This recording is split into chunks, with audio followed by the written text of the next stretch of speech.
Hi, you're welcome to The Point of View. The Point of View is your favorite current affairs program on television. On Point of View, we get the right topic, we select the right guest, and we ask the relevant questions, and we often leave you with some insights. Tonight, the big discussion is on galamsey, various facets of this. The president, indeed, has met the National House of Chiefs today on the subject of galamsey. The president, remember, has said he was taking his presidency on the fight against galamsey. Has he been able to do that? Has he achieved that? Have we relaxed the fight, or are we losing the fight? Are the galamseyers rather bringing the fight to us? What really is the situation? We have a number of guests who are quite knowledgeable on the matters we are discussing today to help us appreciate the matters properly. I'll return, introduce my guests, and then we will hit the ground running. Don't go away. You're welcome back to The Point of View. You can join the discussion via our WhatsApp line 0550585832. The show is also live on Facebook. Live, you can drop your comments, then we'll read them out to the rest of the world. My name is Selorm Adonoo, sitting in for your regular host, Bernard Koku Avle. So on this segment of the program, we have the head of public affairs at the Ghana Cocoa Board, Fifi Boafo, to help us appreciate what the connection is between cocoa farming and illegal mining, or mining in general. The farmers have said times without number that one of the major threats to their livelihoods or to their farm, their cocoa farming, is the matter of mining, illegal mining, or even galamsey.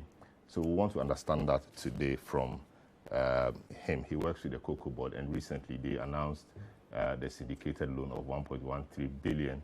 If there's time, we'll broach that matter too. But for now, it's galamsey. Hello, Fifi. Welcome to the program. Thanks, Selorm. Good to see you. It's been a while. A long while, actually. My office is very close to Citi, but you don't visit me.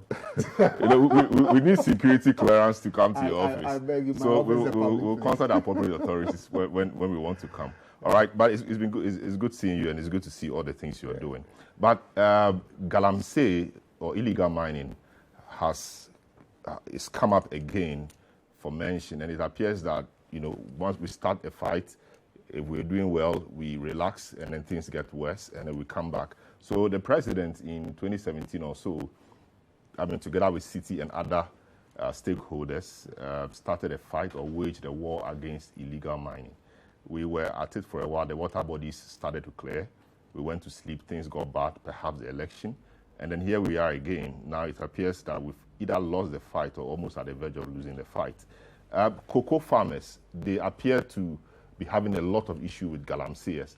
What really is the connection between cocoa farmers and galamseyers, or illegal mining, or mining in general? Why do cocoa farmers complain that they are losing their farms to illegal miners? Okay, thanks for the opportunity. There's no research or scientifically proven, but there's a strong belief that if you look at where we have our cocoa farms, or places generally cocoa do well, these are the places we also have mine deposits, gold deposits. So these illegal miners go to these places and then go in search of gold. The unfortunate thing is that they do not do it with any work properly done as to establishing whether or not you have gold deposits in these places. Okay. So the belief is what drives them. They go in search of the gold. So by the time you realize, in most cases, they would have devastated the farm without actually getting the result for which they set out to go looking for this gold. So that's really the problem we face. It is the belief. If there are geological work that has been done, probably that could guide us that indeed this cocoa farm you are even trying to get out of the way is worth it or is not worth it. But it is the belief or the assumption that these places generally have gold deposits, and that's what drives them. More often they are right, because when they do get into the farms, they get the gold, and they end up destroying the farms. So I mean, what can Cocoa Board do in situations like that? Even before that, they get into the farm. The farm does not belong to them. The farm belongs to the farmers. Yeah. And these guys, maybe call them trespassers or galamseyers, get onto the land just to devastate the place. I mean, there should be ways of dealing with them because they are trespassers. Unless, of course, we are told that they've bought the land. Otherwise, they are illegal. They are trespassers, trespassing on somebody's land for purposes of getting gold. Okay, so they come in different forms. One is they buy the land from the cocoa farmers, in some instances. Another part is that they use coercive means in getting the land. So, for example, these people will buy an adjoining land or farm. They will wash the gold deposits. They will wash the sand, everything together with the chemicals, the tailings, straight into the farmer who is resistant. Okay. So they wash it into your farm. It affects the fertility of that land, and then you are forced to sell it. In some instances, they actually dig huge holes around the cocoa farm, making it impossible for the farmer to access these farms. And these are illegal miners? These are illegal miners. There are instances where there are licensed ones. Okay. I'll get to that bit. But then they prevent you from accessing your land, and then you are forced to give it out. In some instances, some of the farmers are very resistant and they fight them to the extent that they will go there late in the night. By the time the farmer gets to the farm early morning, they've dug holes in the farm, so you have the trees just hanging up there. And in a matter of days, they fight them. The other side is those who say they've been given permission or license by the Minerals Commission to take over these lands. And the farmers, in most instances, resist this attempt. What they do is that they will petition the traditional authorities, or in recent times, what Cocoa Board has done is to give them legal representation when they try to use force and other means which they do not accept. Because what we realized was that the farmers themselves did not want to give out these farms. But then because they have to go to court, their level of exposure, the resources available to them, they are handicapped in doing so. So they then give in. But with the realization that Cocoa Board will come in to support them, when they fall on us, we are able to give them legal representation and they are able to deal with that. Another problem which we've identified is some traditional authorities who are actually aiding this. Because if you look at the cocoa farming generally, there are a lot of farmers who have moved from their place of abode as migrant farmers, gone for a piece of land which they are farming on. Because they are not traditionally the owners of these land, you have these people who are telling them, give back our lands to us, because they are being enticed by the illegal miners or the small licensed small-scale miners, and they want to get the money quickly and eject these people from the land. So that is what the problem is at present. So you mentioned that Cocoa Board is helping them with legal representation. So if I move from my town or place of abode into another town or area and I get a piece of land, why won't Cocoa Board help them draft proper lease agreements so that, let's say, I'm taking it's not my area, I've taken your land for, let's say, 50 years or 30 years for the purposes of mining cocoa. I mean, so that is what I want to do there. Why can't Cocoa Board help them do things like that? Because, I mean, the legal process is a long drawn one. They can be in court for many years. Also, I don't know the extent of your legal representation, for example. If I have a piece of land and before I come up in the morning, you've dug holes on the land or around the land, that challenges the quiet enjoyment of my land. Cocoa Board should be able to come in and do what they have to do, so it serves as deterrent together with the security agencies. Okay. So these people don't continue doing that against these poor farmers. To start with, these farmers are the owners of the land. Cocoa Board engagement with these farmers, by law, we are required to promote it, to encourage them, and to support them in doing so. But they are the owners of the land. Speaking in relation to where they live. The challenge they face, I'll get to that point. So Cocoa Board on its own cannot initiate any process unless we are contacted or we are engaged to support the farmer in that situation. Of course, in some instances, when our officers on the ground, our extension officers, draw our attention, we approach them and seek to help them. But so at the point of engaging the traditional authorities or the landowners, Cocoa Board is not involved. And this problem is not what used to be the situation. So the point in Cocoa Board helping them to even acquire the land is not a matter for consideration. And bear in mind, we have over 800,000 cocoa farmers, farm households.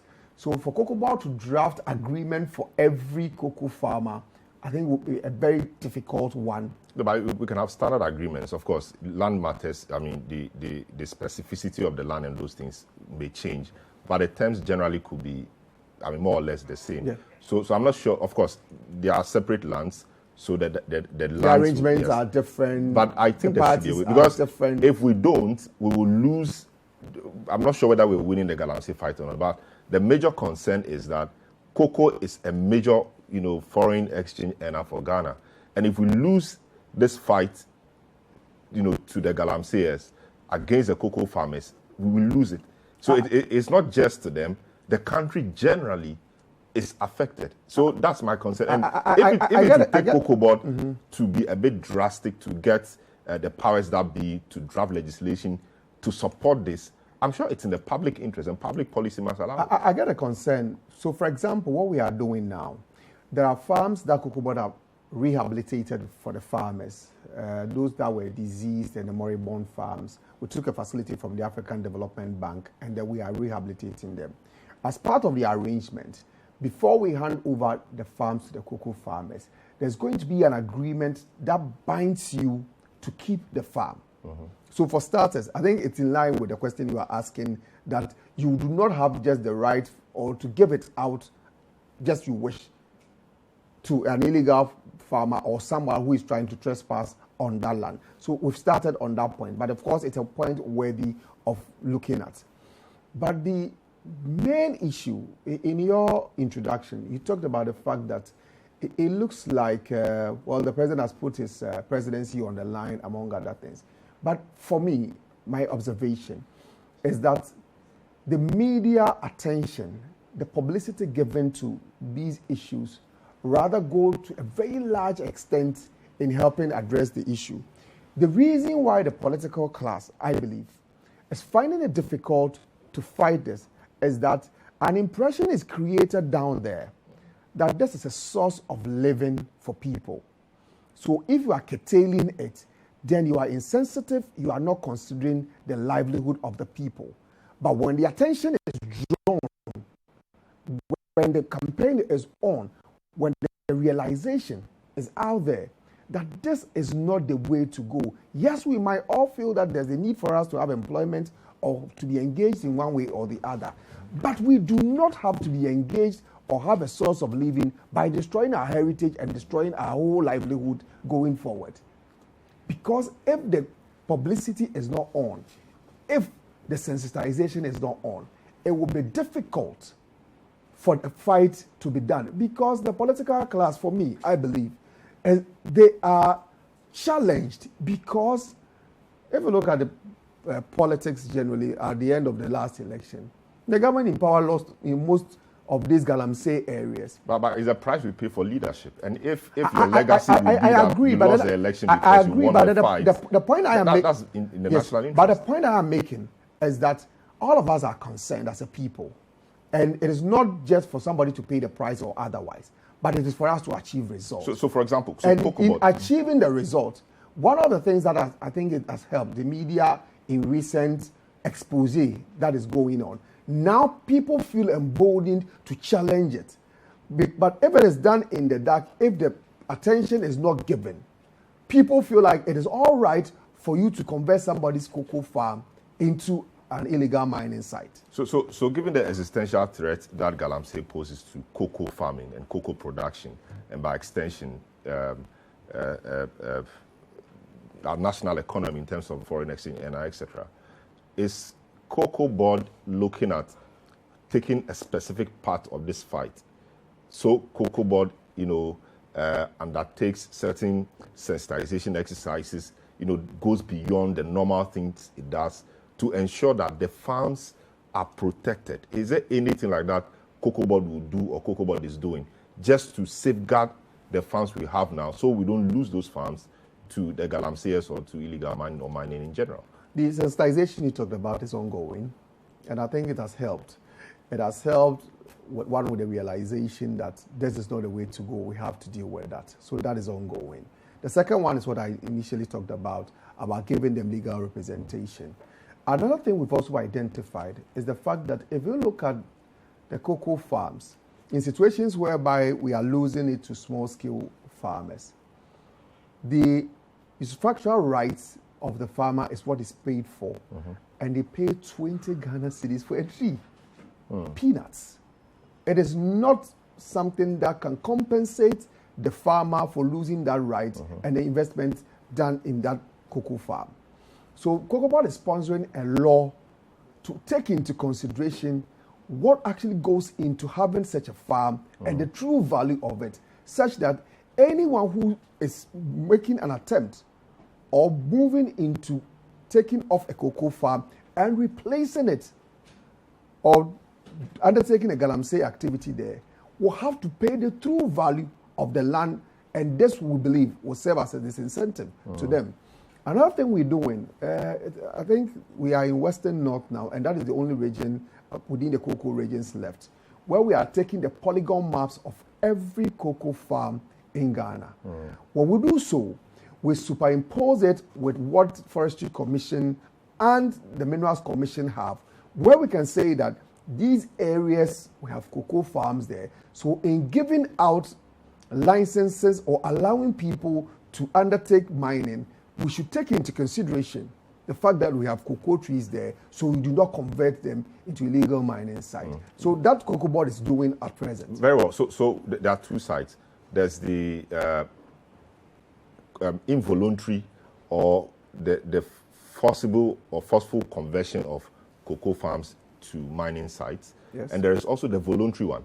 I have my cocoa farm. I no more want to do cocoa farming. Yeah. Somebody comes to give me good money, a miner, buys it, and I'm fine. Not to cut your question short, but you see, I've heard conversations where people say that, oh, but they are being given good money. The sad truth, Selorm, is that these farmers are taking 10,000, 15,000, 25,000. Yeah, exactly the point I was coming to. So it's it out. So it's an economic issue. So if I could be given maybe 20,000 or 10,000 for the space I farm in, and that's it, I'm old. My children are educated. My children will not want to go into cocoa farming.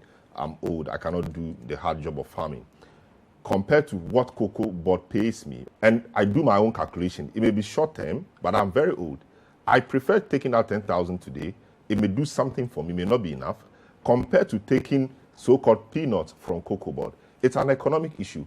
Is Cocoa Board looking at increasing how much you pay for the produce, for the cocoa farmers, so that at least that competitiveness in terms of pricing could, inure to your benefit and their benefit when these guys with money come to them wanting to buy their farms? Well, we believe that the remuneration for cocoa can be improved. In as much as I admit that farmers' income could be improved, I do not buy the argument that it is because it's based on economic of skill, that is why the farmers are giving out their farm. Sometimes it is out of ignorance, and sometimes it is also out of I wish to just get things done immediately, forgetting the effect of it. I remember a story of a farmer who had 11 hectares of a cocoa farm, sold it out for 100,000 Ghana cedis. And the effect of that decision is that he started building at the window level. The money got finished. The money got finished. He's lost his farm. I'm sure you would have bought a car from that city. Unfortunately, he didn't buy a car. Maybe he could have used that for a taxi. Yeah. The kids have to go back to school. He can't pay the school fees. And the land is just there. He cannot go back. to the cocoa farm. And that is the challenge we face. It's a dilemma we all find ourselves in our daily activities. I'm sure someone who works at Citi TV or Citi FM, someone comes to you and says, Jack, I have some 200,000 cedis for you. Charlie, that's a good money. But you ask yourself, the salary you earn every month for, say, 30 or 40 years you work here, and the security, the guarantee that there's something reliable coming to you, you cannot trade it for something one-off payment, which will not even guarantee you anything. So yes, the problem. How about you investing it into something that will make you more money if you're a businessman? But you see, the truth is, Selorm, 25,000 Ghana cedis. Really, what would that give you? Or 115,000 Ghana cedis. The evidence abound that farmers who have gone that route have regretted the decision, and that is the more reason why farmers who now are faced with a dilemma will tell you that, please, this is not the way to go. Just a final one, so we end this segment. So there's been some work done by a gentleman by the name of Albert Jemfi on impacts of mining on cocoa farming, the environment and livelihoods of cocoa farmers in the Pristia-Honi Valley district. One of the points he raised in that work is that farmers in communities face several challenges from mining activities such as water pollution, from excessive use of chemicals, air pollution, land, etc. So the farmers have also observed early dropping of immature pods, wilting, yellowing of leaves, and low yield on cocoa farms closer to mined out areas. You know, majority of the farmers opine that laborers. Okay, so is there a way cocoa board helps them to deal with these challenges as a result of the chemicals used for illegal mining, perhaps in nearby pits? You know, wilting, immature dropping of pods, etc. Has this come to your notice, and have you been doing anything about it at all? Yes, you see, the cost it brings to us is huge. Because if it's wilting, it means that the fertility of the soil has been compromised. And you need to add more fertilizer at a higher cost. Those that are falling off and yellowing, it is because the fertility is low. And sometimes the chemicals that have gone into the land is also affecting it. Cocoa board is helping the farmers to deal with some of these things, but at what costs? The cost to us is huge in doing so. At present, in fact, let me deal with the farmers' bits. Farmers are now even finding it difficult to have farm hands in these galamsey communities. Yes. Because the preference will be to go into the illegal sites. So it's more costly for the farmers. The farmers now even have a difficulty in getting water to spray their farms. Because the water, they've been polluted. It's polluted. Very well. So that's another thing. But to us as a country and as a regulator of the industry, now every cocoa going out, we have to ensure that it's gone through some scrutiny to know very well that these chemicals, we don't have residues of it in the cocoa beans. In the cocoa beans, because if it gets out there and there is that residue, we'll be in trouble. We'll be in trouble, and it's a cost to us as a country. So the effect of it is huge. We are playing our part, and just as I indicated, it is for us as a people to realize that this is not a solution to our problems or our unemployment situation, and there's a better way of dealing with it. Because I grew up in Takwa, and illegal mining and small-scale mining has been with us for many years. But Selorm, it will interest you to know that what we used to know, the alluvial small-scale mining people used to do, at least get body and soul together, it's not what we are seeing today. There's technology they are using now. Now they have huge equipment financed by people who are not directly involved, and they are the people destroying our water bodies and our environment. So it is not addressing the challenge which we talk about, it's giving people employment on all. So, but it's giving them employment. But daily they get some money, it may not be much, but it helps them keep the true beneficiaries are not the ordinary person. Yes, but you see, that's why we have law, and that's why we have enforcement of the law. So if I hear people complain, then I ask myself, what's the point then? Because there's law. If the law is not biting enough, we have the power to rework it, to make it better. But you know, I think it's a discussion that must continue, and it's a national fight. and I'm happy it's coming up again. Only that I'm sad it appears we're losing it, but we don't have to lose it. We are all affected in one way or the other. Before I leave, I wish to appeal to my colleagues like yourself. Yes. I was part of the fight those days on radio and television before I left the media space. I believed we made an impact when, as media people, we were at the forefront fighting illegal mining. I see, Fifi, the problem with that is we all went into it, fighting it, only to realize that the politicians or the leaders who were leading us, because we can only advocate, in the end, turned around, party here, Sika, and all of that, okay? So it appeared... I don't know about the party here, it appeared we were fooled, and the person supposed to lead the fight, and in the end, they were going to be the big beneficiary. They were doing it at our blind side. So when we all found out, say, oh, wait a minute, what's happening? Why do I dedicate my airtime to a fight that you are not even committed to? But so there came an issue of trust. We cannot, as gatekeepers, as media people, you see, in as much as politicians have been voted for to act on our behalf, the generality of the people have also reposed some confidence in us as media people to stand in for them.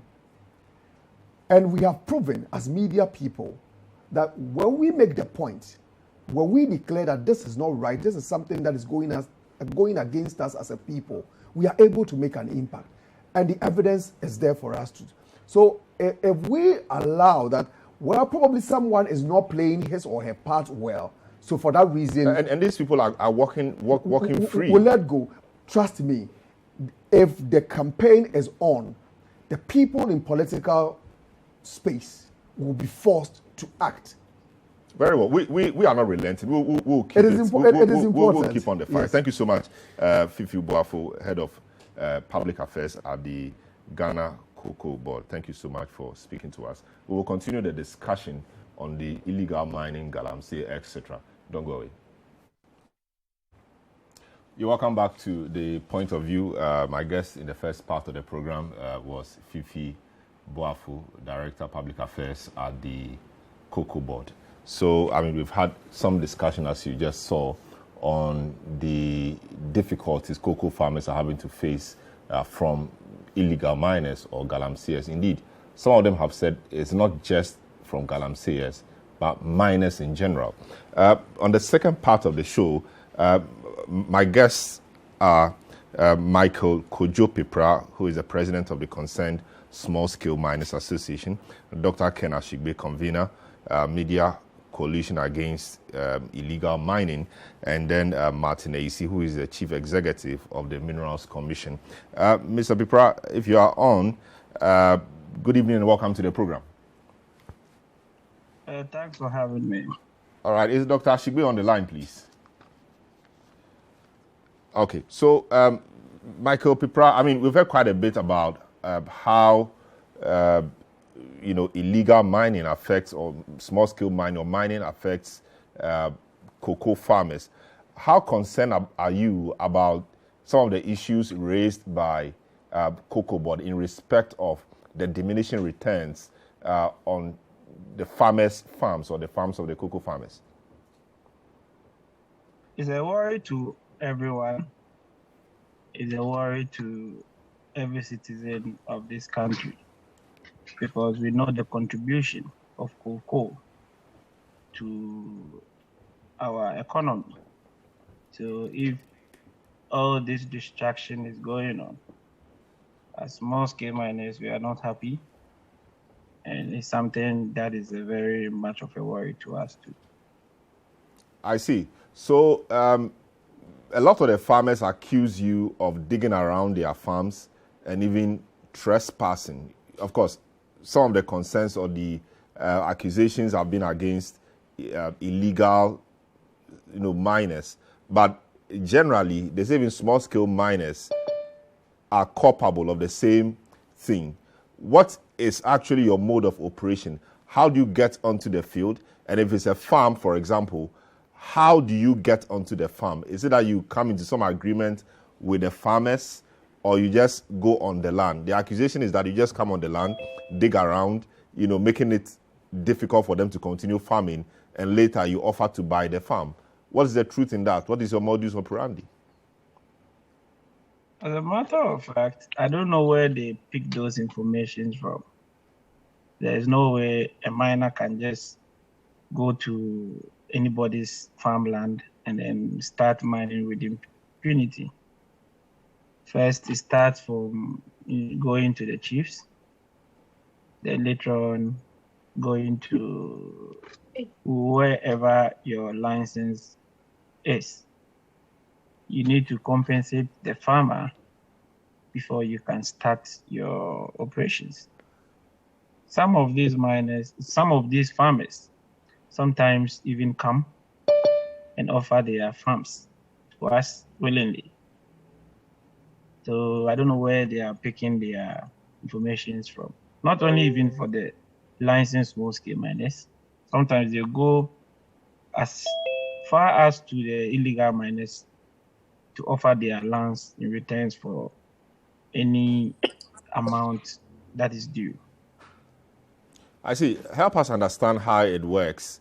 Is it that you see a piece of land before you go for the license, or you just go for the license because you have equipment and you have expertise to mine, and then the licensing process will show you where you are to mine in a particular area? How does it work? I think it lies in the bosom of the Minerals Commission. They designate a place for small-scale miners. Then you go and check if the land is viable and is prospective enough. Then you can start your application. So it is Minerals Commission's job to ascertain wherever is good for small-scale mining. So they would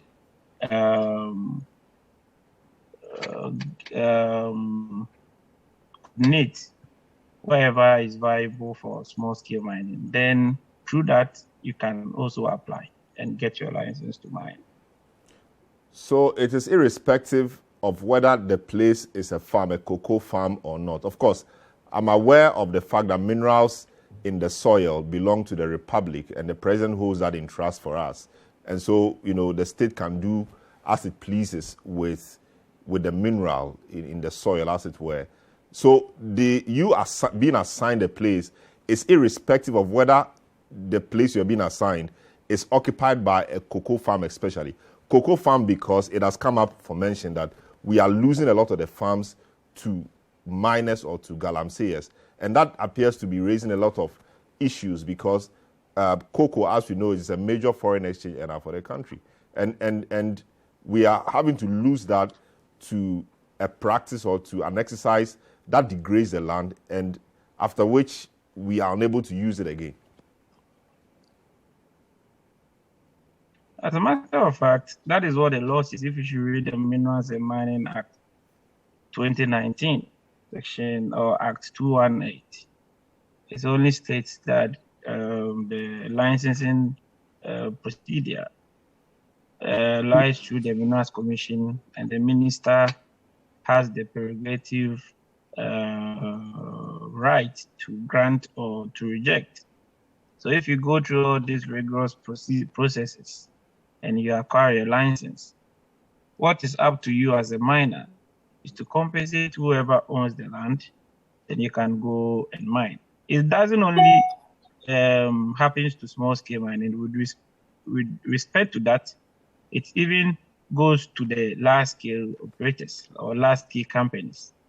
How we go through in acquiring our lands, or how we go through in our daily activities, the same thing they also go. So they also pay compensation irrespective of whatever farmlands they are faced with. So who works out, or how do you work out, the rate for compensation? It's a bargaining word. You meet them, then they will tell you how much they want, depending on how well the farmland is. Sometimes they take enough. Some are taking over 50,000 per an acre. And you negotiate and you think the land is viable and your license falls within that enclave, then you can go ahead and you work. I see. So you hold on for me. I will want to speak to Dr. Kenashigbe, who is a convener for the Media Coalition Against Illegal Mining, who also joins us on Zoom. But before I speak to him, the president today was at the National House of Chiefs, where he told them a number of things, and he sought their assistance to help him depoliticize the fight against illegal mining and a few other things. Let's listen to him and come back and engage Dr. Kenashigbe on some of the matters.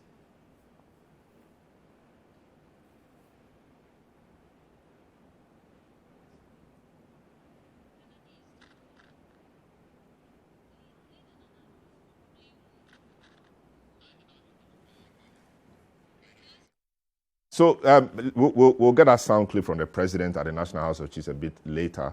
But we've been joined by Dr. Kenashigbe as well. Doc, welcome to the program, and kudos to all the work you've been doing in this space. Today, the president was at the National House of Chiefs, and he's asking that we should not politicize the fight, amongst many other things. But the question really is, what can the chiefs do? Of course, we've heard the Ochihene, we've heard the Asantehene also recently saying that when it comes to controlling the work of small-scale miners or galamseyers generally, the chiefs don't really have a lot of power. Here we have the president appearing to be tasking them to do certain things. Recently, we had the Minister for Natural Resources as well, saying the chiefs have a role to play. What can the chiefs really do? The politicians think the chiefs have a role. The chiefs also say they've taken their powers away from them. What role really do the chiefs have in this fight? Well, thank you very much, and good evening to yourself and my fellow panelists and our viewers as well. Well, it's interesting that the president would go to the chiefs who, are traditional leaders, the custodians of the land. Culturally, they have been our leaders, but the president is the president of the republic. The powers of this land resides with the president. And in as much as I agree totally with the president that we should depoliticize the fight against illegal mining, I would have thought that when the president was going to meet the chiefs and would have talked about the fact that we should depoliticize the particular fight, then one of his own, regional chairpersons, who I have cited as the shareholder, beneficial owner, and one of the board of directors of Akonta Mines, who I have seen a letter that he wrote in 2021 as chief executive, which means that he has executive powers, who the president's minister for lands and natural resources have openly in a press release stated that he's engaged in an illegality in mining in a forest reserve, which definitely frowns on the Minerals and Mining Act as amended. He would have asked the IGP to arrest him and everybody involved in Akonta mining and prosecute him, to demonstrate to everybody that, it doesn't matter whose ass is God. It doesn't matter which political party you are in. If the particular cause that I have stood against and I've put my presidency at stake, if you frown the laws, we shall punish you. So I would have thought that the president, with all his executive powers, would have demonstrated that before going to our chiefs, and rightly so asked them to help in depoliticizing the particular fight. Because it has to be said that it cost the president quite a bit in fighting galamsey in his first tenure, where you saw him lose a lot of the seats in those particular areas. But then he has the power, he has the mandate, and the IGP works to the Minister of Interior, who is on the cabinet. The Attorney General should also definitely be interested in this case. And I think that to demonstrate, that strong political will to fight it, it starts from cleaning up, his house. And it starts with when you have your minister who has demonstrated a lot of political courage in calling out, one of, the ruling party members who is involved in such illegality, and there's evidence to show for it. That should have happened. Because in as much as the chiefs would bring some moral suasion, I think that the people who really have a role to play in enforcing the laws of our land, in enforcing the policies they've come up with, in enforcing the regulations that we have, is the president and his executive, and especially the second group of people, the district chief executives. They are the chairpersons of the district security coordinating committees. They are the chairpersons of the district mining committees. And if any DCE should be sitting anywhere such illegality is happening and the DCE has not done anything about it. Example is the DCE who should be superintending over the Samaboy area, the Nimri forest where Akonta mining has gone into and mined illegally. In Pohok as well, there was some illegal mining activity there that came to the attention of the regional minister of the Western region. And they had to take the regional minister to go to Pohok to go and flush the people out. What are those DCEs and MCEs doing? And I was hoping that the president, in meeting them, would not only have issued the Route Act that you will not cover anybody, but those who have galamsey currently happening in their district, they are either complicit and are part of it, or they are incompetent and are not deserving to be representatives of the president. And where we are currently, and I completely agree with Occupy Ghana, when they talk about calling on the president to declare a state of emergency, because we are beyond the element of what it takes for a state of emergency.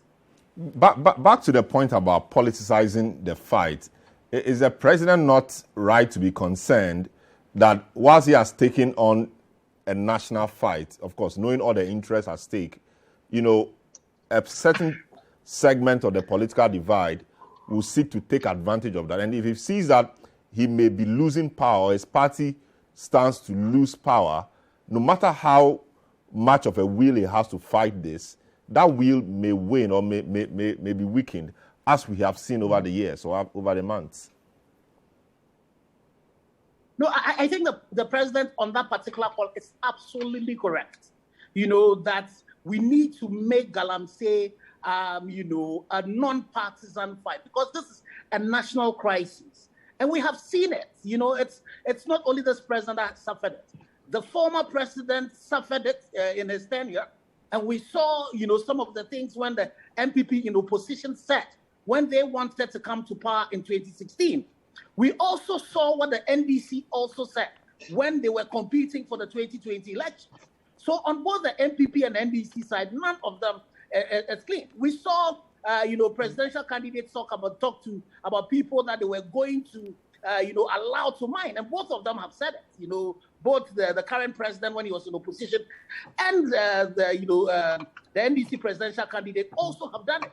And when we, yourselves, the media coalition, started work, and in 2017, and the MPP was vociferous in fighting that particular battle. On the ground, as we went to the town hall meetings, you saw the NDC elements, the local NDC elements on the ground, posturing that the MPP had come and they were, coming against, galamsey that, was their source of livelihood. And so as we went through 2018 and we're getting to 2019, you began to see the MPP also change colors. So we definitely as a people, and especially for you, the media as well, it is important that when it comes to fighting this battle, this crisis of galamsey, we make it non-partisan. So I completely agree with the president on that particular score that all of us, we need to call on the NDC, we need to call on the MPP, we need to call on all political parties, that especially the NDC and MPP, that this is not a fight that they need to make partisan. And so it is in the light of that you would hope that the MPP as well, because you don't want to make this a partisan issue, when you have one of your own, a party chairman, a regional party chairman, and involved in an illegality that the Minister of Lands, nobody but the Minister of Lands, and also confirmed by the regulator, the Minerals Commission, say that the person is involved in an illegality, you would have hoped that the MPP itself would have called the person out. So that when the NDC are also caught in that, you would expect that the NDC will say that, yes, this person who belongs to our own is also, has fallen foul of the law. But the ministry has started some work on that by halting, the Akonta mining company's operations in the Tano Nimiri Forest Reserve. That surely, given the stature of the Chairman Yuntumi person you mentioned, and the ministry having to do this, is quite a huge step. So shouldn't we be not to praise per se, but shouldn't we be recognizing the fact that some work and some will is at play in respect of dealing with the matter? Halting Chairman Yuntumi's, operations, I'm not sure came easy to anybody in government. Well, I think that and I think it's on public record that I have commended the Minister for Lands and Natural Resources for demonstrating utmost political will and, to be able to fight it, for taking that on. And so I would have thought he would have gone the next step, beyond stop halting it. If now you in Citi, for example, they find out that you are collecting solé or you are collecting bribes, they will not only, and it's a criminal offense, they will not only stop you from taking that, but they will report you to the police. So I was expecting that the minister haven't brought that to the open. The IGP seeing that particular one. I am not too sure that when those gunshots were fired in that Achim town, the IGP waited for any complainants before the police went in there and arrested people. So why is it that when the Minister for Lands has done this honorable thing, we are not seeing the IGP take any action against it? And I would have thought that the Attorney General would also be interested in this case as he is interested in Aisha Wan case. And I would also have thought that when the president met up with the Council of Chiefs, the National Council of House of Chiefs, this would have come up. And when he meets up with the DCs and MCs, that will also come up. Because, the challenge is that because Ghanaians did not take opportunity of the MPP's call for us to elect DCs and MCs, it will be difficult for an MC or DC to be able to flout the person who has recommended you for the president to appoint you, nominate you as a DC, for you to come against them. So this is the reason why it is important, just as the Minister for Lands and Natural Resources have demonstrated utmost political courage, you would expect his other colleagues, ministers, as well as the IGP, to take the next step to say that if somebody has committed an illegality, that person who's committed the illegality, you don't just tell the person to stop the illegality, but you ensure that the law is enforced. You make sure the person is arrested, you make sure the case is investigated, and then you make sure that prosecution takes place so that it serves as a deterrent. That even if the people close to me, fall foul of the law, I punish them. You would find out that if that should happen, everybody who is involved in galamsey by now would be recoiling. Very well. Once you don't do that, you empower everybody to continue doing that. Very well. Ken, let me take a quick break. I'll return and then we'll look at the way forward for this renewed fight, what we can do to keep the fight up there, and how we can hold the feet of the duty bearers to fire so they do not relax the fight as we've seen in the last year or two. So this is the point of view. We'll take in a short break. We'll return, come back and continue with this. On the line is Ken Ashigbe, who is the convener for the Media Coalition Against Illegal Mining, and also Michael Kojo Pipra, who is the president of Concerned Small Scale Miners Association. Don't go away. You're welcome back to the point of view. We are looking at the fight against galamsey. The president has been meeting the chiefs and some of his appointees, the MDCs, and telling them that he won't spare them. The chiefs has asked them to help him depoliticize the fight against galamsey because it affects everybody. He met them today. He met the two groups of people today in Kumasi. So, Mr. Pipra, Michael Pipra, in closing, what can the small-scale miners do to help us win this fight? I know the illegal miners, of course, they are illegal because they are not licensed to do what they are doing. But I'm sure some of the equipment they use are just like what you also use. The only difference is that they are not licensed to do that. What can we do from your side to ensure that we win this fight? What help can you give to the fight?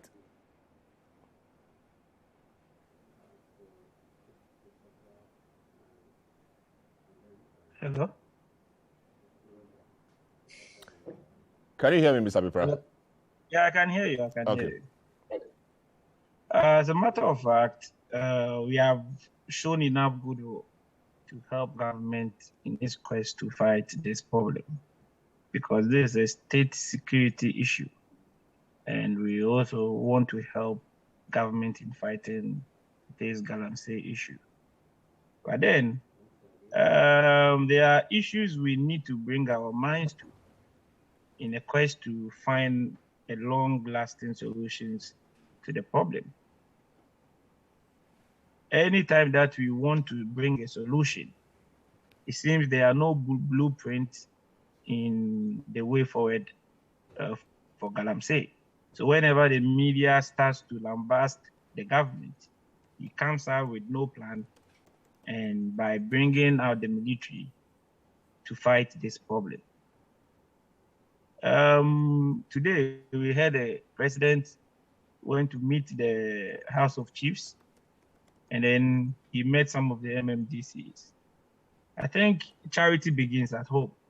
I heard my senior brother, and as we talked about government showing enough political will in the fight against this galamsey issue.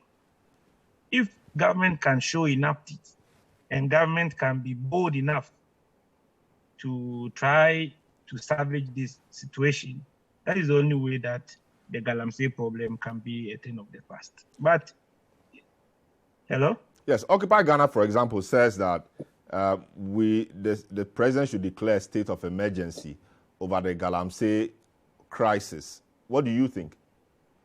I'm sorry. I don't agree to that. And I respectfully ask them to acquire enough knowledge of the issue. If you could recall, it comes to the public notice or public notice that there were some military personnel who were protecting Chinese illegal miners in Apapamon forest reserves. Our president called for a committee to investigate those allegations. It came out that the military were there, but as we speak now, we don't know the final report on that. Very well. These are the same people who are going to protect our or enforce the state of security. And as a matter of fact, they are the same people being used in protecting this Chinese miscreant. So imposing state of emergency is not the right way to go. Very well. So I get that point. So Ken, final word from you. 2 points. What should we be doing? State of emergency, Mr. Reprasa, is out of the question. What 2 things should we be doing to ensure that we keep the fight up and we go ahead and win the fight? In 30 seconds, please. So is that when you say we, is it the media, is it the government? Everybody, the media, the states, everybody. So if it's the government, it's basically the government deciding to do what it said is going to do. The president should not be telling us that he's not going to spare the MMDC. MMDCs that already are complicit should be dealt with.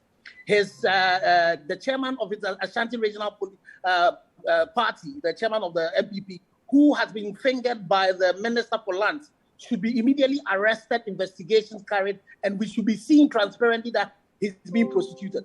We have a lot of laws on our hands, and we need to apply the laws.